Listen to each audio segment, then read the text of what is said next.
Assalamualaikum warahmatullahi wabarakatuh.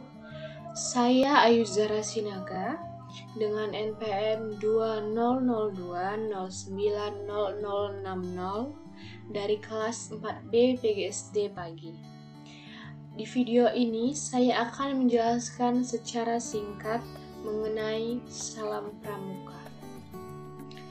Tak asing rasanya bagi kita mendengar kata salam pramuka. Apalagi bagi kita yang dulunya pada saat sekolah sudah menjadi bagian dari anggota pramuka. Seringkali kita melihat banyak orang yang ketika bertemu mengucapkan salam pramuka. Salam pramuka. Apa sih salam pramuka itu? Kenapa orang sering memakainya? Maka dari itu saya akan menjelaskannya secara singkat dan menurut pemahaman saya. Kita harus tahu apa itu salam pramuka. Salam pramuka itu berarti salam sapaan. Salam sapaan yang dilakukan dalam pramuka, yaitu antar sesama anggota pramuka atau bahkan kepada pembina pramuka atau senior-senior lainnya, atau bahkan kepada orang yang kita anggap penting, yaitu yang berarti salam pramuka itu adalah salam penghargaan, salam menghormati kepada sesama anggota pramuka maupun kepada orang yang lebih tua, atau bahkan orang yang lebih tua juga boleh melakukan salam pramuka kepada yang lebih muda. Salam pramuka di sini terbagi menjadi 3. Namun sebelum kita mengetahui apa saja salam pramuka itu, kita harus tahu apa sih manfaat kita menggunakan salam pramuka ini. Kita selalu menggunakannya, selalu meneriakkan salam pramuka, tapi kita tidak tahu manfaatnya itu apa. Jadi manfaat atau fungsi salam pramuka itu adalah menumbuhkan rasa disiplin pada diri kita dan membentuk kita untuk mewujudkan suatu ikatan yang kuat di dalam hubungan antar sesama anggota pramuka. Jadi membuat kita seperti lebih dekat, lebih akrab, membuat kita lebih akrab dengan sesama anggota pramuka ataupun kepada pembina. Jadi apabila kita menggunakan atau mengatakan salam pramuka, maka kita akan merasa lebih dekat dengan seseorang yang kita beri sapaan salam pramuka. Oleh karena itu, salam pramuka ini membuat kita lebih menghargai orang-orang yang ada di sekeliling kita. Dan juga salam pramuka ini harus dilakukan dengan penuh keikhlasan, sempurna, dan tertib. Oleh karena itu, setelah kita mengetahui fungsinya, kita akan membahas macam-macam salam pramuka. Ada berapa sih salam pramuka yang harus kita ketahui? Ya, salam pramuka yang harus kita ketahui adalah sebanyak 3 macam. 3 macam itu apa saja ya? Oke, yang harus pertama kali kita ketahui adalah salam biasa. Apa sih salam biasa itu? Dalam pramuka, salam biasa itu berarti salam sapaan dalam sehari-hari antar sesama anggota pramuka. Siapapun yang melihat dahulu atau siapapun yang melihat dulu temannya atau anggota pramuka lain, dia boleh saja memberi salam terlebih dahulu tanpa aba-aba, tanpa harus disuruh berikan salam kepadanya, berikan tanpa harus ada kata aba-aba. Bisa dilakukan pada saat berjalan, sedang duduk, ataupun pada saat naik kendaraan. Dan salam biasa ini ataupun dalam salam pramuka tidak ada memandang tua muda yang harus menyapa dahulu. Boleh saja yang tua menyapa yang muda karena yang tua lebih dahulu melihat yang muda, atau sebaliknya boleh saja yang muda menyapa terlebih dahulu karena dia yang melihat yang tua lebih duluan. Jadi tidak ada patokan yang tua harus lebih dihormati atau yang tua harus hanya bisa menjawab salam tapi tidak bisa memberikan salam terlebih dahulu. Tidak ada. Oleh karena itu, salam biasa inilah yang paling sering dilakukan antar sesama teman sejawat anggota pramuka. Salam biasa ini sering dipergunakan atau sering dilakukan kepada semua anggota pramuka. Kepada orang tua juga kita boleh melakukan salam pramuka. Kepada guru, sudah pastinya kepada kakak pembina, kepada teman sesama, sahabat, ataupun orang-orang yang kita anggap perlu. Yaitu yang kedua adalah salam hormat. Tak asing bagi kita yang dulunya anggota pramuka, kata salam hormat.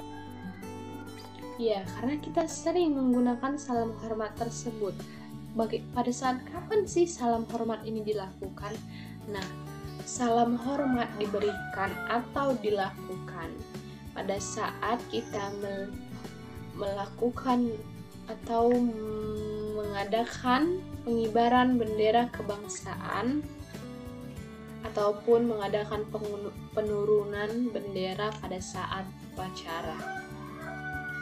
Kita sering menggunakannya pada saat upacara setiap hari Senin ataupun upacara-upacara di dalam pramuka. Dan kepada siapa lagi kita berikan salam hormat? Kepada jenazah yang sedang lewat atau yang sedang dimakamkan. Ketika kita melihat ada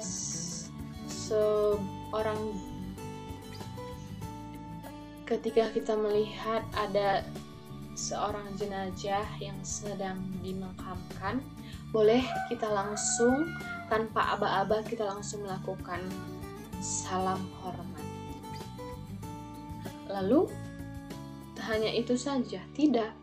Yang terakhir itu adalah kepada kepala negara ataupun wakilnya ataupun pejabat-pejabat tinggi, panglima tinggi, duta-duta besar, menteri-menteri, dan kepada pejabat-pejabat yang memiliki kedudukan yang tinggi. Dan yang ketiga adalah salam janji. Nah, pada saat kapan salam janji ini kita lakukan? Nah, salam janji ini kita lakukan pada saat kita melihat teman kita atau mendengar teman kita sedang mengucapkan janji, yaitu janji pada siaga adalah Dwi Satya dan janji pada penggalang adalah Tri Satya. Dan pada saat kita melihat mereka mengucapkan Dwi Satya ataupun Tri Satya, kita boleh saja langsung mengangkat tangan kita untuk melakukan salam janji, untuk menghargai atau saling ikut serta dalam saksi teman kita mengucapkan janji satya atau janji satyanya. Lalu kita sudah tahu macam-macam ketiga salam pramuka tersebut. Lalu kita menggunakan salam itu hanya sebatas salam pramuka, tanpa mengetahui bagaimana postur tubuh kita, tanpa mengetahui bagaimana letak tangan kita. Tidak, kita harus mengetahui bagaimana cara kita melakukan salam hormat, salam janji, salam biasa tersebut.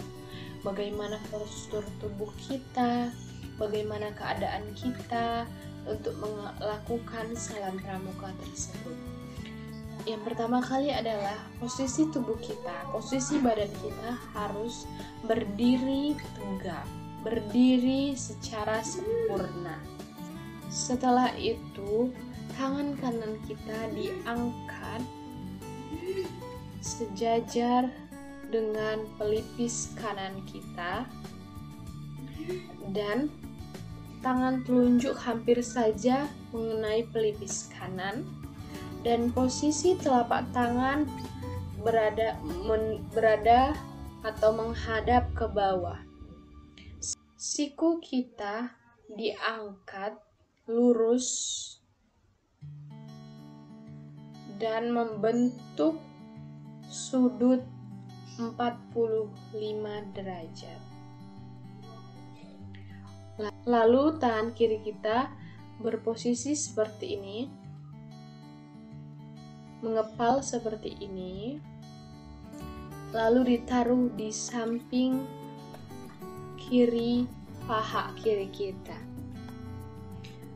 Setelah posisi tubuh tegap, tangan sudah sesuai dengan aturan salam pramuka,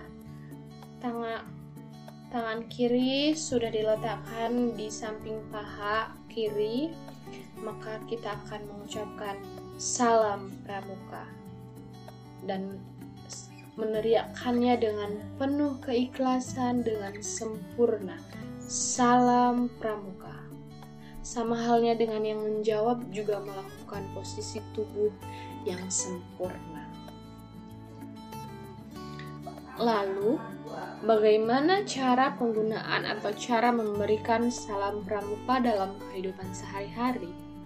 Nah, kita harus tahu posisi-posisi atau keadaan yang kita lakukan pada saat ingin memberikan salam pramuka tersebut. Apabila kita dalam keadaan berhenti dan dalam keadaan tangan tidak berisi apapun, kita boleh saja langsung memberikan salam pramuka dengan keadaan yang sebaik-baiknya, atau dengan keadaan berdiri atau dalam keadaan duduk namun tegap. Boleh saja kita langsung melakukan salam pramuka. Namun ketika kita sedang memegang sesuatu yang ringan ataupun yang berat, ketika kita memegang yang ringan, boleh saja yang kita pegang itu kita pindahkan ke sebelah tangan kiri kita, dan yang tangan kanan kita melakukan salam pramuka. Atau bisa jadi kita sedang memegang tongkat, lalu kita ingin melakukan salam pramuka, maka yang dapat kita lakukan adalah memindahkan tongkat kita ke tangan kiri sambil memiringkannya, lalu tangan kanan melakukan salam pramuka. Baiklah, apabila dalam keadaan berjalan, jalan biasa, kemudian kita ingin melaksanakan salam pramuka, boleh saja kita hanya sekedar memalingkan wajah kita atau memalingkan muka kita tertuju kepada siapa yang ingin kita berikan salam. Kita cukup salam pramuka ketika saat kita berjalan. Lalu sama halnya bila kita sedang memegang tongkat, kita bisa melakukannya dengan memindahkan tongkat tersebut ke tangan kiri, lalu memindahkannya sambil memiringkannya, lalu memalingkan wajah ke arah yang ingin kita beri salam. Salam pramuka, seperti itu. Baiklah, sekian saja penjelasan singkat terkait dengan salam pramuka. Saya harap dan kiranya penjelasan saya ini dapat dimengerti dan mudah dipahami oleh semuanya. Lebih kurang saya minta maaf. Wabillahi taufiq walhidayah. Wassalamualaikum warahmatullahi wabarakatuh.